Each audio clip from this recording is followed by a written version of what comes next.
Hey, beautiful, and welcome to the Healthy High Podcast. Here we are ditching the drama, dropping those pounds, and stepping boldly into your next level. I'm your girl, Nurse Coach Smith. I am a health development coach on a mission to help African American women just like you heal, grow, and live fully in your power. I have a master's degree in nursing, and I am super duper passionate about holistic health and wellness. So I like to blend science, soul, and sisterhood to guide you through your health journey. And we do that here unapologetically. Okay? So before we dive in, here's a quick heads up. This podcast is all about education and inspiration, but I'm not a doctor, so it's not medical advice. Be sure to consult your doctor or healthcare provider before you make any, and I mean any, changes to your health routine. Okay? Now, if you're ready for real talk, real change, and real results, go ahead, hit that like button, drop those comments, and subscribe so you never ever miss a new episode. And wait. Be sure to connect with me on social media. Just look up Nurse Coach Smith. All right? Now, let's get into it because your next level is waiting. And homegirl, that girl at the next level, she not playing. So I need you to sit back, relax, and let's jump right on in. Hey, girl, and welcome back to your safe place to heal, grow, vibe, and reset. I know I say the same thing every week, but this episode is going to be a good one. This is a real and raw conversation surrounded around stress in African American women. So, if you're a black girl, you need to tune in for this episode, okay? We are the most stressed in the United States. So this episode is super duper important for you and your friends and your mom and your cousins and your aunties, okay? So before we get into it, I need you guys to like, subscribe, share, and get ready to put those comments. All right. And don't forget to turn on your notifications. That's super duper important. So you know when a new episode drops every single week. All right. And you know we got to do a shirt check. Okay. I am rooting for everybody black. Okay. I love this shirt. I really, really do. I don't know how much longer I'm be doing shirt checks. I don't got that much shirts, but I still love the black empowerment. All right. I'm gonna try to go over this quickly, but let me let you know. Stress and stress management when I started researching, there is a lot to talk about here, right? I think a lot of it we know, but we don't really talk about it. So we kind of feel like we're in it alone or we feel like it's just us. So I'm here to start the conversation around stress and what it is doing to our bodies, all right? So, first, let me start off by saying, yes, girl, you read the title to this episode correctly, okay? I believe that stress, amongst other things, but mainly stress, gave me cancer, all right? So, in May of 2023, your favorite nurse coach was diagnosed with right vocal cord cancer, all right?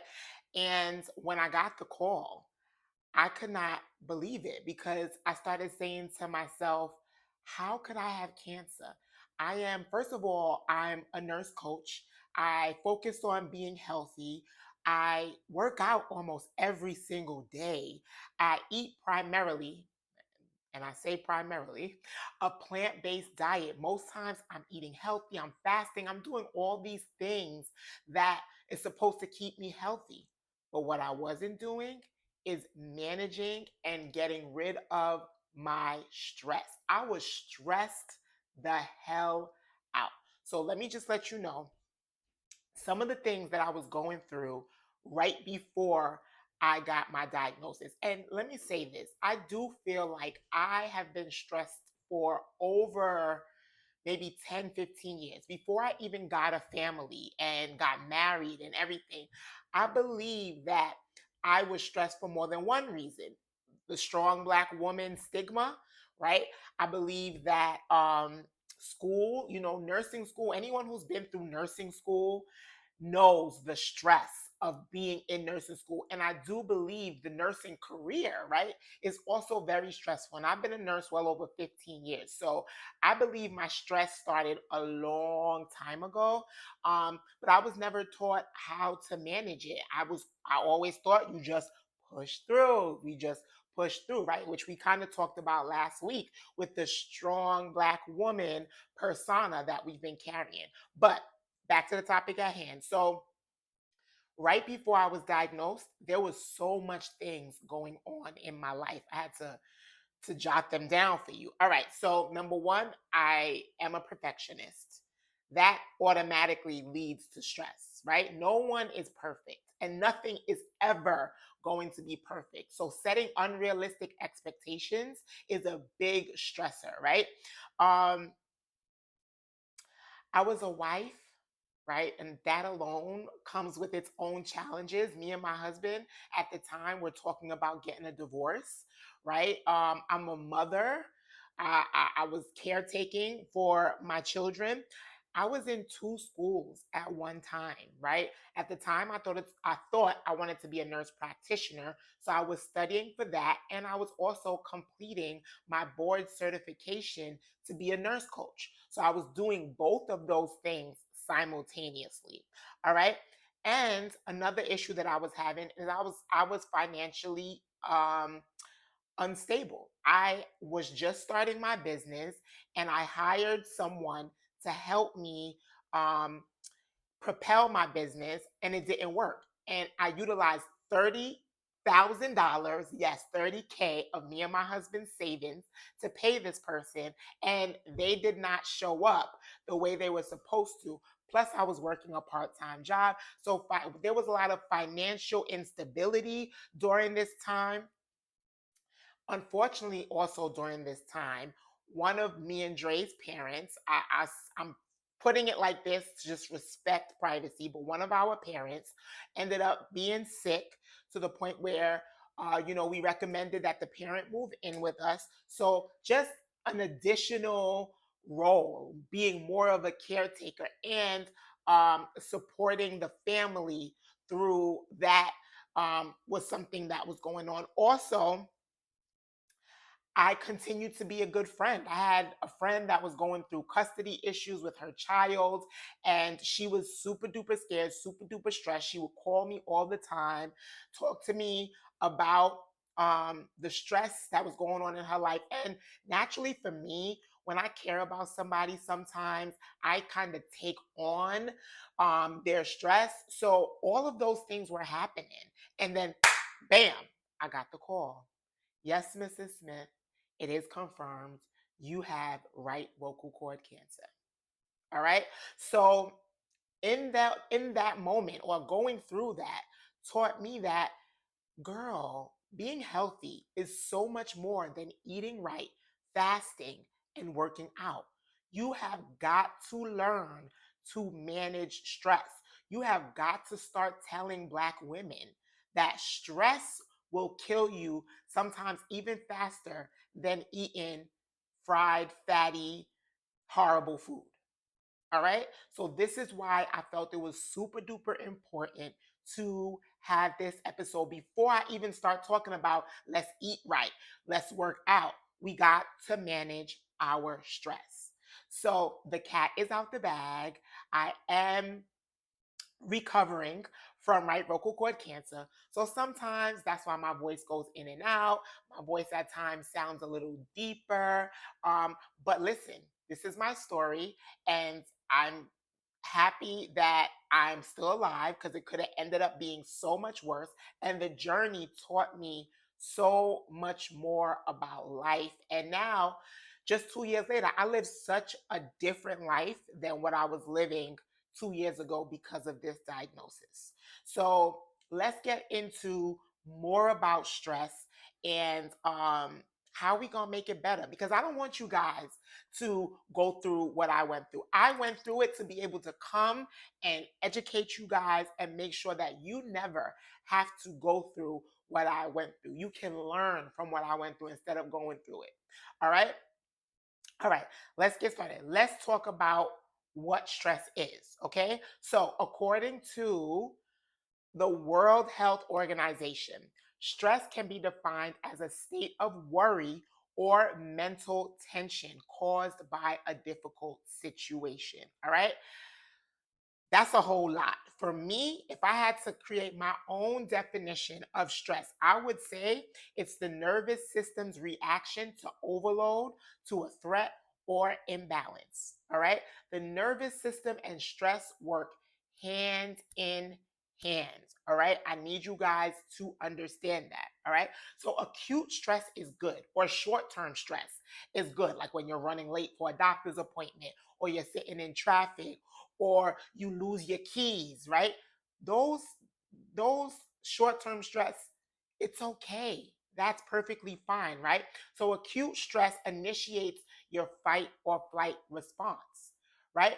And if you haven't seen the movie Straw, it about to do a spoiler alert, but in the movie Straw, right? This is one of the latest movies that Tyler Perry has written. It's out on Netflix, right? The main character, Taraji P. Henson's character, I think her name was whatever her name was, Taraji P. Henson. She was in a situation where she went to pick up her check and she had her bag over her shoulder and they were getting robbed, and the robber wanted the bag and she didn't want to give up the bag because it had her daughter's medication in it, and she struggled to get it because it's super duper expensive and her daughter needed it to survive.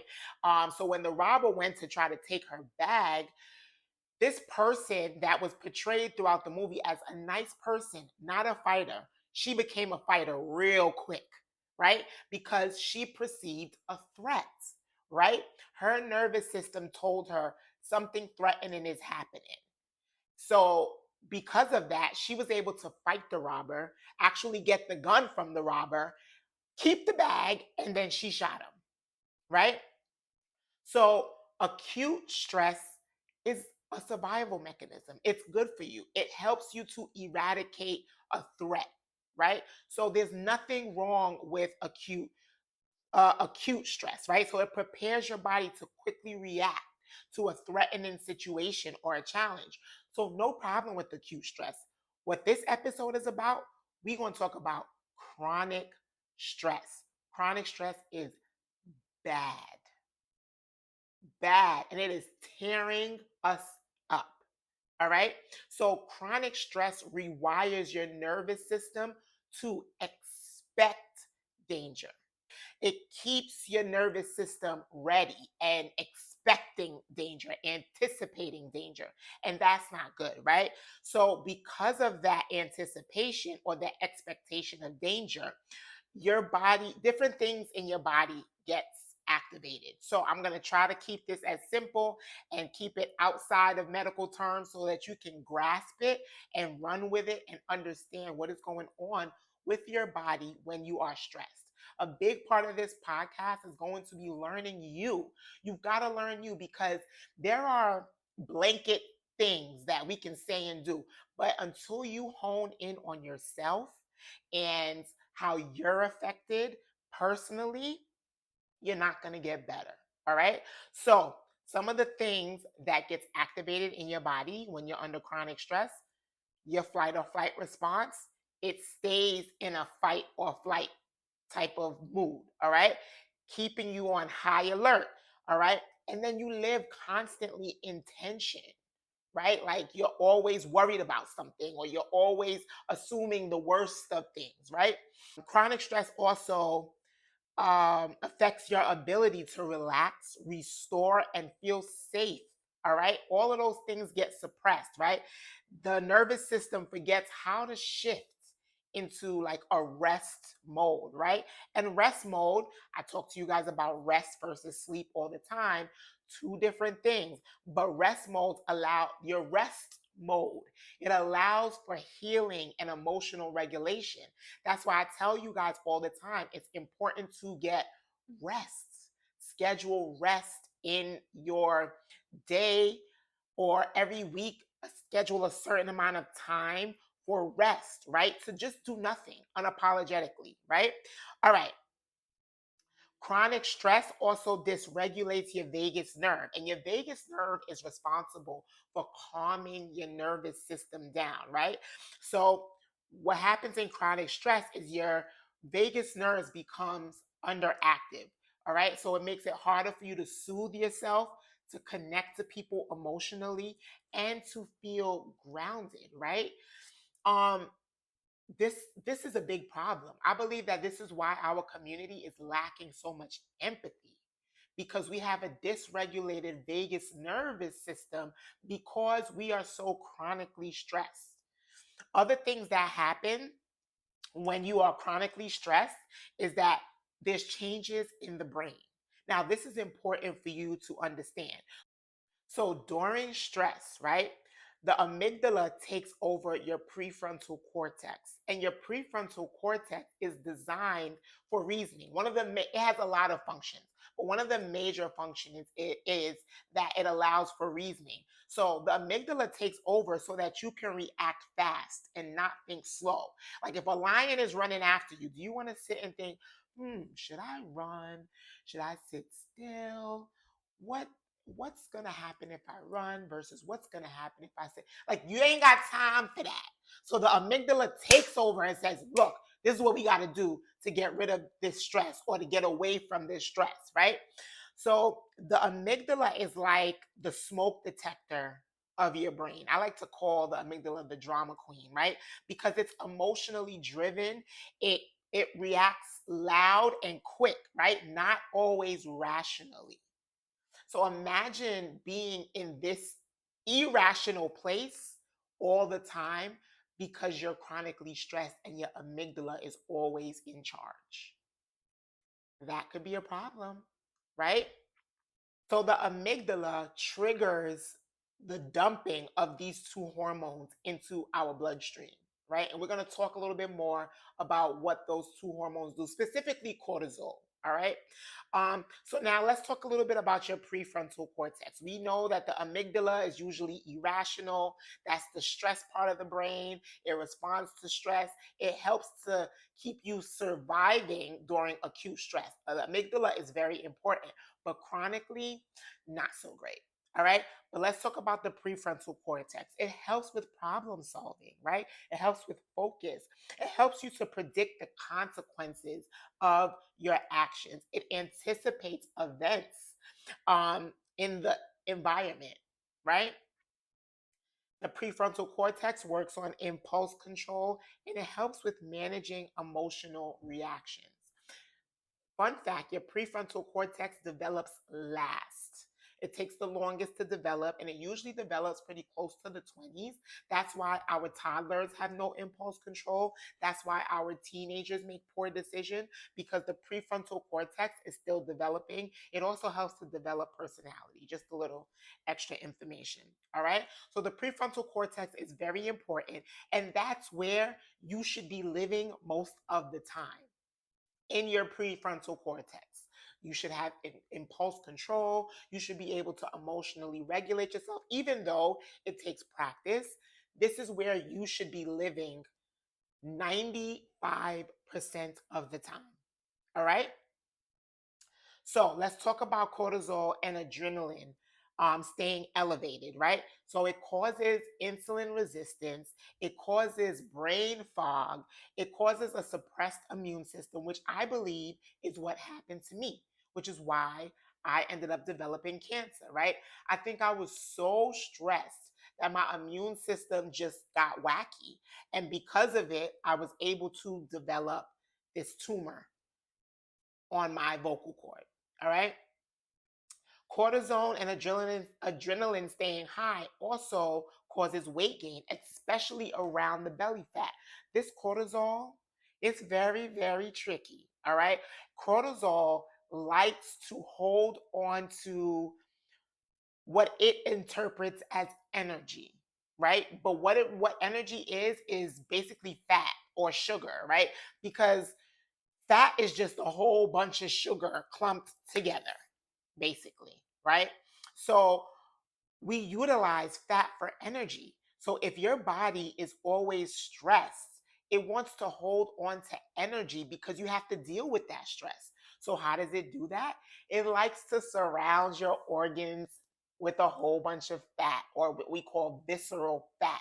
And that usually bloats that mid abdominal section. So a lot of people who are chronically stressed end up having a bigger abdomen, or their stomach usually looks rather large. All right. All because of cortisol being dumped into your bloodstream all the time when you're under chronic stress. When you're living in that amygdala, remember that amygdala is the one that's responsible for triggering the body. Hey, we need cortisol because we are stressed. We are stressed, and it has to do the work that it needs to do to survive. But when you're doing it chronically, it doesn't end up being survival. All right. It ends up killing you more than helping you to survive. All right. So, quickly, let's talk about the top causes of stress for Black women specifically. All right. The first one: racism, sexism, and microaggression. All right. So, according to Sage Pub, Black women are experiencing higher rates of racial discrimination than any other racial ethnic groups are facing in the US. Okay. And I have a prime example, quick story about this. So the other day, I went to Pliable. I love me some Pliable. Okay. I go there all the time if I can. So I placed my order, and then I went to sit down waiting for them to call me. They call a young lady's order. It was a white young lady, and they tell her, your order's ready. Another white young lady from behind the counter comes with a bag, hands her the bag, and say, "Here's your order. Have a great day." She said, "Thank you." She walked off, easy peasy, no problem. They call my name. I get up, I go to get my order. They put my bowl on the counter. So I said to the lady, I said, the same lady that just gave the other young white lady her order in a bag, I said to her, "Oh, I'm sorry, miss. I think you guys misunderstood. My order is to go." She goes, "The bags are over there." I said to her, "Oh, I didn't know because I just saw you give another young lady her order in a bag." I said to her, "But I guess I look different, or I guess I appear to be different." And then she started being a little apologetic, but I was like, "It's fine. Let me go get my bag, get my stuff, and go." And I've learned that I'm not going to let certain things trigger my stress response anymore. So I could have sat there and argued, but for what? It doesn't make her sick, it makes me sick. And I already know what it is in this world, right? So I've just chosen not to let certain things bother me. I said what I said to her, and then I was like, "Let me get my stuff and go." But day in and day out, Black women are dealing with microaggressions like this, with racist things like this. And then we got to deal with sexism. All right. One of the major causes of stress for us. The next is the strong Black woman narrative, thinking that you got to be there, do it, do everything, never talk about your feelings, all of that. We talked about that last week, right? Chronic financial strain. And we're getting that from wage gaps, wealth disparities, and single income houses, being single moms. And tell me, why is it that Black women are the most educated in the United States, but we have the lowest paying jobs? We are not in the positions that we should be in, right? And this creates poverty, not only for us now, but for generations to come. So this is a very big stressor. Caregiver overload, motherhood, especially if you have multiple children. Even one is enough. All right. Caring for your partner, your husband, your loved one, your boyfriend, your girl, whatever, your girlfriend, no judgment, but caring for a partner. Caring for sick relatives, right? We love to take on the caregiver role, especially at our own expense. But again, go back to last week's episode. All right, we're kind of conditioned. Health disparities. We have higher rates of chronic illnesses, which cause stress. I have a history of cancer, right? So it's considered a chronic illness. I go to doctor's appointments more often. I worry more often. If I feel anything happening in my throat, I'm like, no, I gotta go to the doctor. Something's happening, right? There's a level of stress that comes when you're dealing with chronic illnesses, and Black women have higher rates of chronic illnesses. All right. Toxicity, right? Romantic, family, social relationships, toxic relationships, toxic work environments, right? And again, you have the power in those situations. If you don't like where you work, go look for a new job. Create a plan to get out. You have the power. If you're in a toxic relationship, it should be clear if the person likes you or not. If they're telling you they like you, but they're not showing it, girl, goodbye. Things are clear when you're in a good relationship. Things are jumbly and misunderstood and like keep you guessing when it's a toxic situation. All right. Trauma, right? Historical trauma, right? Integrated trauma passed down from our ancestors. I read a book called, I believe it's called My Grandmother's Hands by Risma Minikin. I'll put it below, or I'll put a picture of it right here. It talks about how trauma is passed down through our DNA, through our ancestral DNA, through like slavery, segregation, violence, right? And generational trauma is also stressing us out. Seeing our Black men and Black people being gunned down by police, right? Incarceration, mass incarceration. All of that is trauma that we're experiencing that's stressing us the hell out.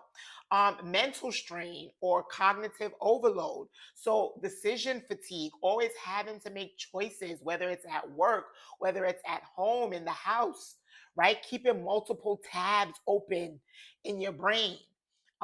Persistent worry. What Black woman don't worry persistently, especially when you have kids, right?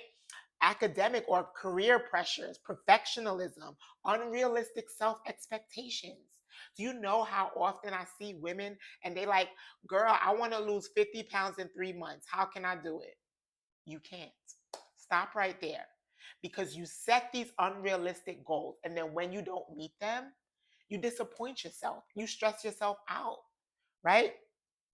Constant multitasking, over scheduling yourself, knowing that you got up, you went to work, you got to go home, take care of the kids real quick, and then you got to run back out because you have to be present for your girlfriend's party or get together. Over scheduling and not resting, right? Information overload, all of that comes with the cognition, and all of those things are stressing us out. So let's talk about some signs that you didn't even realize were signs of stress. Constant fatigue, right? Or constantly being tired. Fatigue is a medical terminology. So let me break that down. Constantly feeling tired, no matter how much you sleep, feeling burnt out all the time. Sign of stress. Irritability, mood swings, even at the simplest things. If your kid asks you one too many questions, you screaming. Maybe you're stressed, right? Racing thoughts that cause poor sleep quality. All right. Trouble sleeping. We just kind of talked about this, right? Whether it's from racing thoughts or you just can't fall asleep, it doesn't matter. Digestive issues are a big sign of stress, right? Because cortisol gets dumped into the system, and when it does, it slows down systems that you don't need in case of an emergency, right? So in case if an emergency or something happens, I don't know, a lion is chasing you, your digestive tract doesn't need the energy. So it pulls the energy from the digestive tract to give it to maybe your lungs, who you would need the energy to get oxygen in to run from the lion, right? So because of that, your digestive system gets sluggish, right? So you get bloating, you get a whole bunch of gas, you get constipation, and you can even get diarrhea. Um, IBS is a big one, reflux, heartburn, all of those are signs of stress. Overeating is a sign of stress because of that lovely cortisol. Cortisol triggers you to feel hungry, right? Because remember, the body wants energy when you're stressed. What better way to get energy than to eat? And a lot of the times, what happens is the cortisol forces you to want to have food that are high calorie, high sugary, very fatty, right? So when you're stressed, not only are you stressed eating, but cortisol is dumped into your system and it's making you want to eat. So you become overweight. And where does the weight go?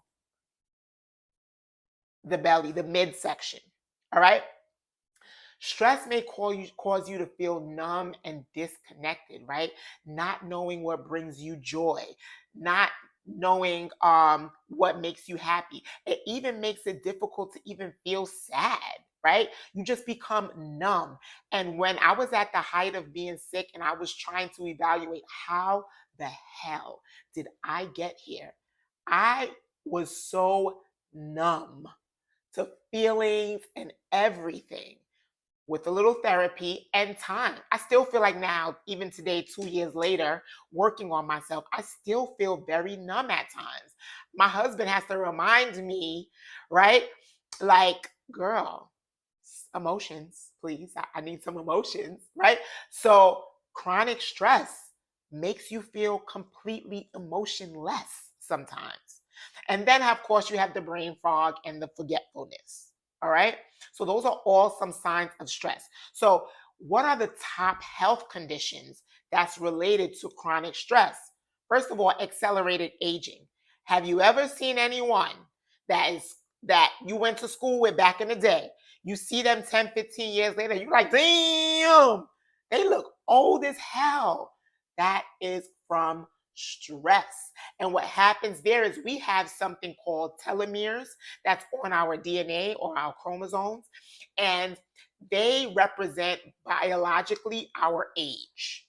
And the more we're stressed, the more they shorten, and we start to look old, right? So chronic stress makes you look old. All right. It also gives you high blood pressure. That fight or flight, staying in that fight or flight keeps the blood pressure up. And according to the American Heart Association, Black women have the highest prevalences of high blood pressure. Only 25% of Black women had their pressure under control. Your high blood pressure can make you stroke out, make you get a stroke, pass out, bam, dead on the floor. You ever hear somebody super duper young died from a heart attack or a stroke?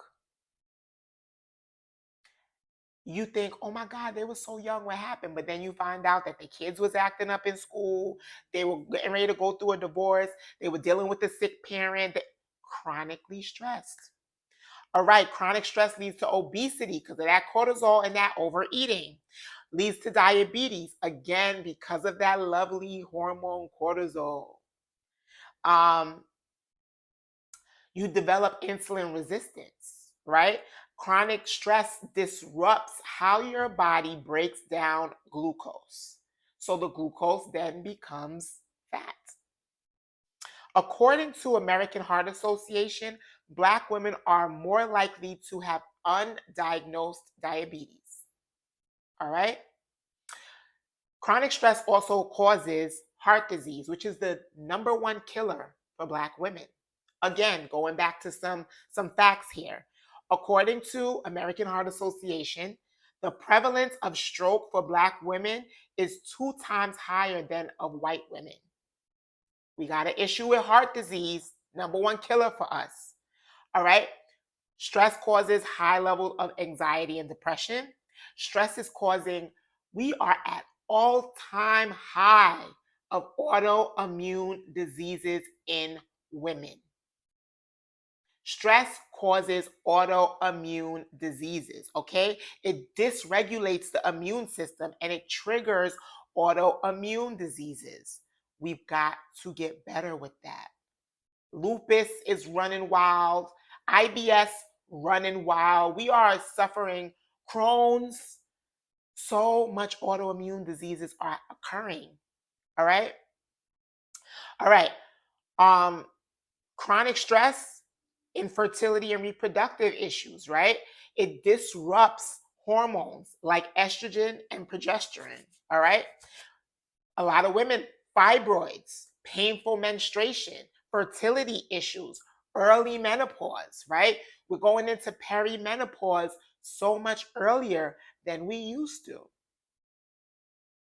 All right, digestive issues. So, chronic stress weakens your digestive tract, your gut lining, and your microbiome. All right.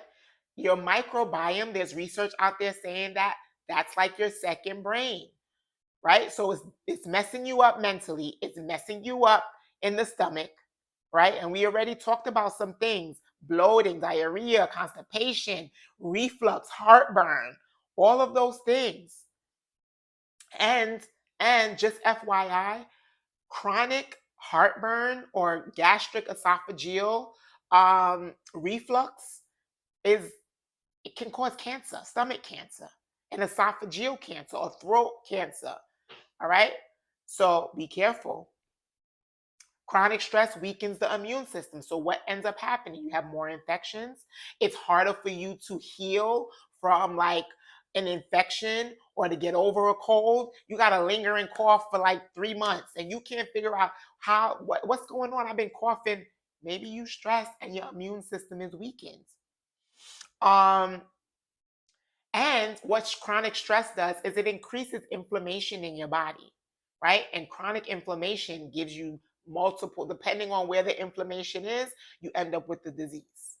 All right.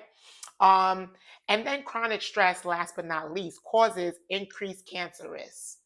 I'm your prime example for that. All right. So that cortisol, here it goes again. Elevated cortisol accelerates tumor growth and interferes with your immune response, right? Because everyone, not to scare you, every single person walking this planet has cancer cells in their body. But if your immune system is weakened, or if you're eating certain things or doing certain things, the cells will accelerate and grow in your body. If you're doing the right things, remaining free from stress, eating well, working out, fasting, detoxing, all those things, your immune system knows how to keep those cells in check. All right. So here we go. We're heading to our call to actions. We're going to wrap this up. I don't want it to be too long. So, you know, the number one call to action, you got to journal. All right.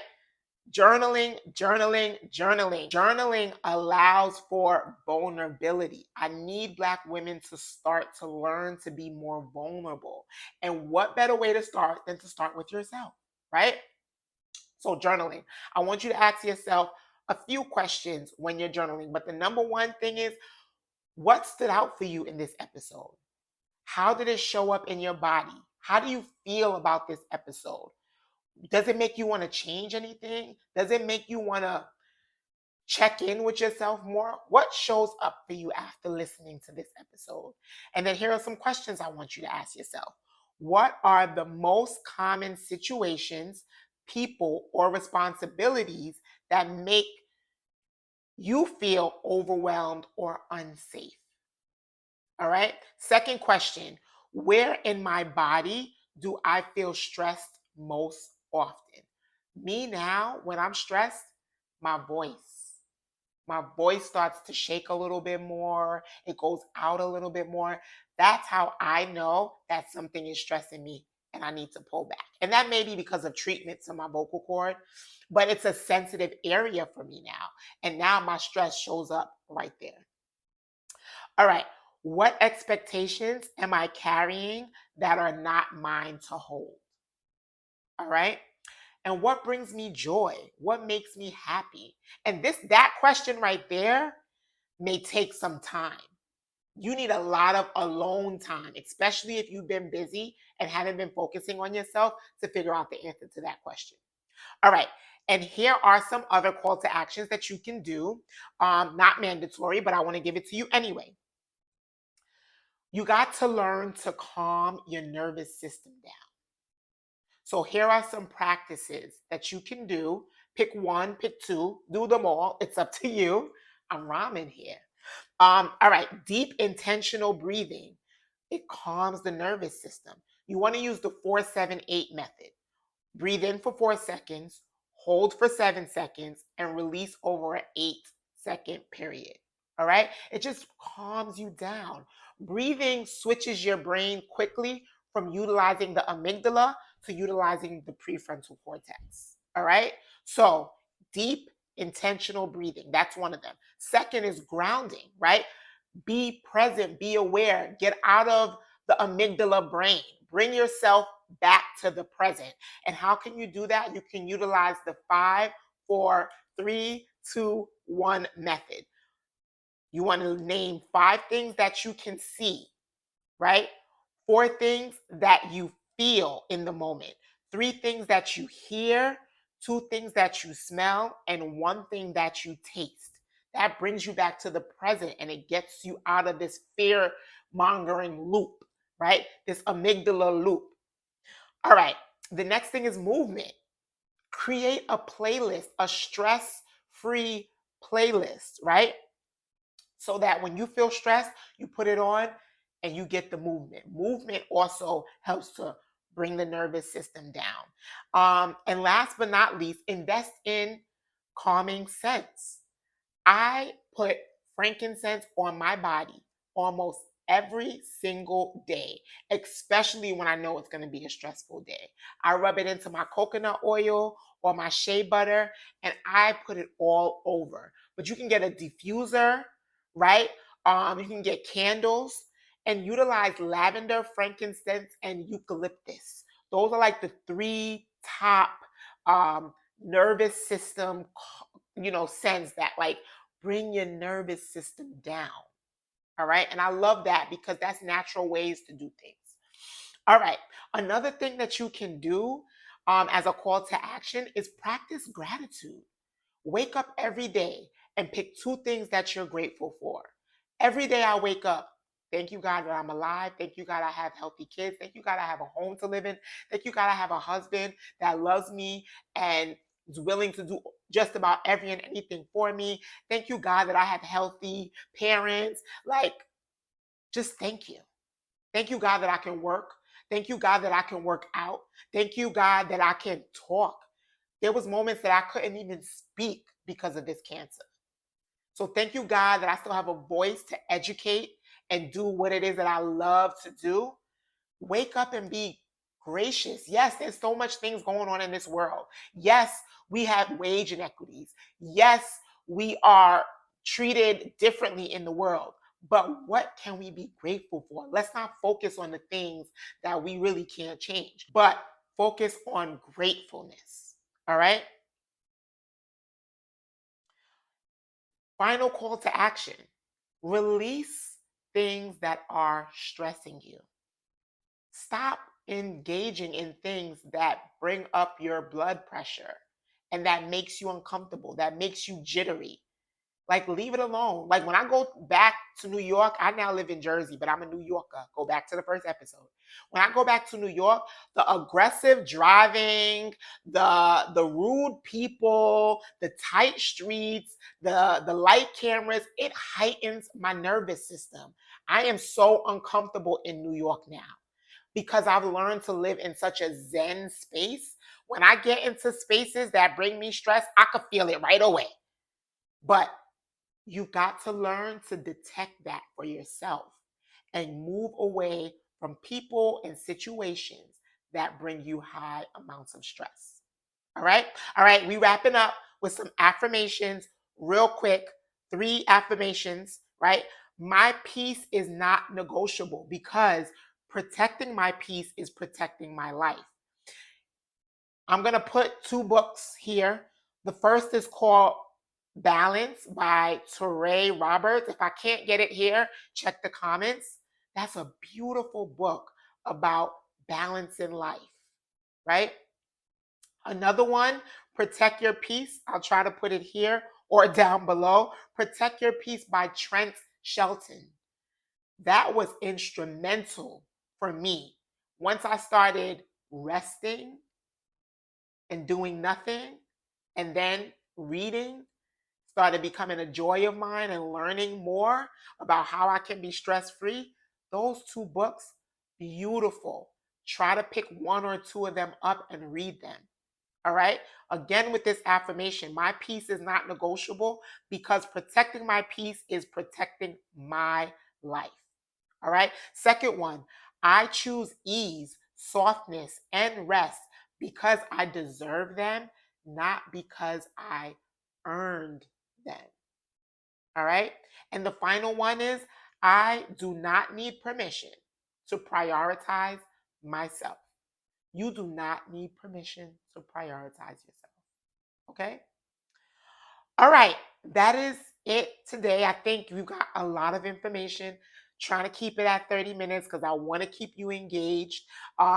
Again, please don't forget to like, subscribe, comment, turn on your notifications. If you want to hear more about my cancer story, put some comments below. I want to hear more.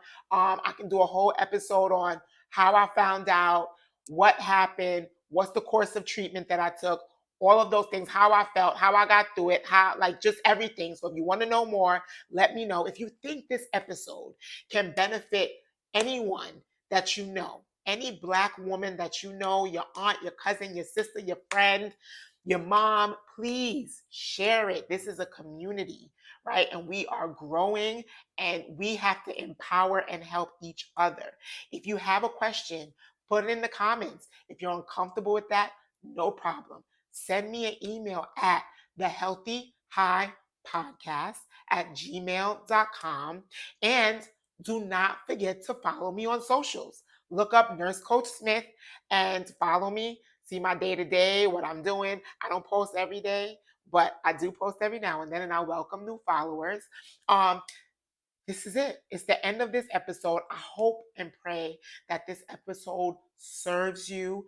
I hope it helps you recognize the importance of managing your stress and really, really working intentionally, because this is a health development podcast and we must remain intentional, right? I hope it helps you intentionally start to manage and monitor your stress and really, really try to eradicate it as much as possible. All right, I'm done talking.